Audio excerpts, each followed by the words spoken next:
बिस्मिल्लाहिर्रहमानिर्रहीम। अस्सलामु अलैकुम व्यूअर्स। आज का जो हमारा टॉपिक है वो है कंडक्टर्स एंड देयर प्रॉपर्टीज़। आज के इस लेक्चर में हम कंडक्टर्स की कुछ प्रॉपर्टीज़ देखेंगे। सबसे पहली जो प्रॉपर्टी है वो है हमारे पास property number 1, electric field inside the conductor is zero.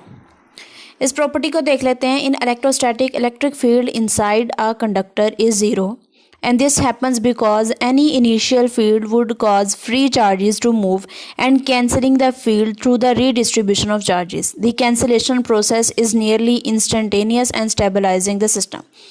In line को समझते हैं कि उन्होंने कहा कि इलेक्ट्रिक फील्ड किसी भी कंडक्टर के अंदर ज़ीरो क्यों होता है, क्योंकि इनिशियली जब एक कंडक्टर के अंदर चार्जेस होते हैं तो उन चार्जेस की वजह से अपना एक फील्ड होता है, उनका जो अपना फील्ड और हम बाहर से एक एक्सटर्नल फील्ड प्रोवाइड करते हैं, उसकी वजह से कैंसलेशन की वजह से इनके अंदर इलेक्ट्रिक फील्ड ज़ीरो हो जाता है। नीचे जो है पॉइंट लिखा हुआ है कि रीज़न, ये एग्जामिनेशन पॉइंट ऑफ व्यू से ये चीज़ इंपॉर्टेंट है कि आप रीज़न बताएं कि क्यों एक कंडक्टर के अंदर इलेक्ट्रिक फील्ड जो है वो ज़ीरो होता है। उन्होंने कहा कि in the start the net charge in the conductor is zero because of the same number of the electrons and the proton. Start के ऊपर जब हमारे पास एक कंडक्टर है तो उसमें सेम नंबर ऑफ इलेक्ट्रॉन्स और प्रोटॉन्स की वजह से जो कंडक्टर है उसके अंदर ऊपर जो नेट चार्ज है वो ज़ीरो हो जाता है। लेकिन when we will apply the external electric field on the charges, electron will move opposite and creates a region move on to the surface. लेकिन जब हम एक एक्सटर्नल इलेक्ट्रिक फील्ड प्रोवाइड करेंगे तो यहाँ पर रीडिस्ट्रीब्यूशन ऑफ द चार्जेस हो जाएगी कि जो हम इलेक्ट्रिक फील्ड प्रोवाइड करेंगे उसके ऑपोजिट जो है वो चार्जेस मूव कर जाएंगे। यहाँ पर ये जो एक डायग्राम बनाई हुई है, इस डायग्राम में एक कंडक्टर लिया है, एक तरफ जो है वो पॉजिटिव चार्जेस गैदर हो गए हैं और दूसरी तरफ जो है वो नेगेटिव चार्जेस आ गए हैं।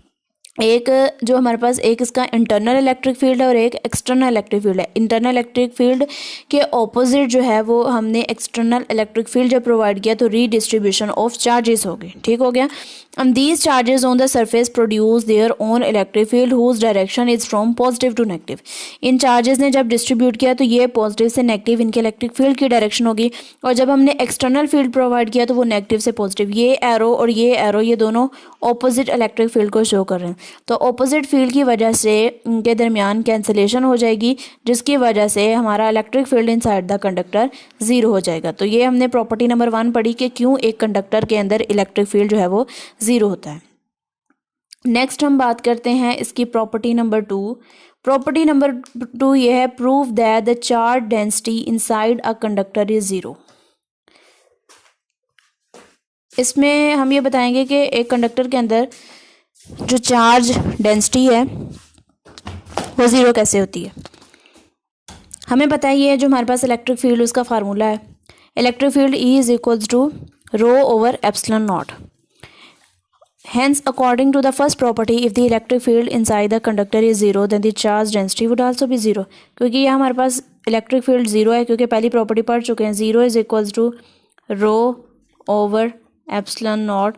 तो ये भी हमारे पास किसके इक्वल आ जाएगा, ज़ीरो के, क्योंकि ये रो जब ऊपर इसके साथ मल्टीप्लाई होगा तो हमारे पास चार्ज डेंसिटी किसके इक्वल आ जाएगी, ज़ीरो के। तो ये भी हमने फार्मूला के अकॉर्डिंग प्रूव कर दिया कि हमारे पास चार्ज डेंसिटी भी एक कंडक्टर के अंदर ज़ीरो होगी। उसके बाद हमारे पास जो थर्ड प्रॉपर्टी है वो ये है कि आप प्रूव करेंगे जो हमारे पास इलेक्ट्रिक फ्लक्स है वाई वो भी ज़ीरो के इक्वल है। तो ये किस तरह ज़ीरो के इक्वल है, हमें पता है जो फ्लक्स का फार्मूला है वो हमारे पास है close integrals E dot D है। तो हमें पता है इलेक्ट्रिक फील्ड जो है वो ज़ीरो है according to the first property. तो यहाँ पर जब हम ज़ीरो पुट करेंगे तो हमारे पास जो फ्लक्स है वो ज़ीरो के इक्वल आ जाएगा। नेक्स्ट ये चीज़ सॉल्व की होती है कि हमारे पास जो फ्लक्स होता है वो इक्वल होता है Q charge over epsilon not, ये गाउस लॉ से हमें फार्मूला मिलता है। और यहाँ पर जो है इसकी हम चौथी प्रॉपर्टी ये बना सकते हैं कि एक कंडक्टर के अंदर जो है चार्ज भी ज़ीरो होगा अगर हमारे पास फ्लक्स जो है वो ज़ीरो है। तो यहाँ पर एप्सिलॉन नॉट जब इसके साथ मल्टीप्लाई होगा तो सेम ये ऊपर वाला केस होगा और हमारे पास जो क्यू चार्ज है वो भी ज़ीरो हो जाएगा। तो यहाँ से हम चौथी प्रॉपर्टी भी निकाल सकते हैं कि जो हमारे पास चार्ज इनसाइड द कंडक्टर भी ज़ीरो होगा। अगर आ जाए प्रूव करें चार्ज डेंसिटी ज़ीरो है inside the conductor, flux zero है inside the conductor, electric field inside the conductor zero है and charge inside the conductor zero. तो इन फार्मूलाज को यूज़ करते हुए हम इस चीज़ को प्रूव कर सकते हैं कि किस तरह ये ज़ीरो के इक्वल आते हैं। नेक्स्ट इसकी एक और प्रॉपर्टी है ये जो है हमारे पास जो नेक्स्ट प्रॉपर्टी है, प्रॉपर्टी नंबर 4, ये हमारे पास इक्वी पोटेंशियल सरफेस। ये प्रॉपर्टी हमें क्या बताती है कि conductor is always at the equi potential surface. इस चीज़ को हम किस तरह प्रूव करेंगे? इस चीज़ को प्रूव करते हैं, हमें पोटेंशियल का फार्मूला पता है। Potential at the point B at the point A, इनका difference which is equals to integral E dot D L. ये हमारे पास पोटेंशियल का फार्मूला है। तो ये हमारे पास इलेक्ट्रिक फील्ड है और ये हमारे पास एल जो है वो डिस्टेंस आ गया। तो हमने फर्स्ट प्रॉपर्टी में पढ़ा जो electric field inside the conductor है वो जीरो है। तो यहाँ पर जब हम जीरो पुट करेंगे तो हमारे पास जो पोटेंशियल है वो जीरो के इक्वल आ जाएगा। मीन के पोटेंशियल जो है जीरो का मतलब पोटेंशियल कांस्टेंट है। तो जो हमारे पास कंडक्टर है उसकी सरफेस के ऊपर जो पोटेंशियल जो वी होगा वो हमारे पास ज़ीरो होगा। तो ये जो कंडक्टर की जो सरफेस होती है हमारे पास इक्वी पोटेंशियल सरफेस होगी। इस तरह ये इसको मैंने प्रॉपर्टी नंबर 4 का नाम दिया। पीछे जो हमारे पास एक प्रॉपर्टी जो कि हमने चार्ज वाली पढ़ी थी उसको 5 का नाम देखे।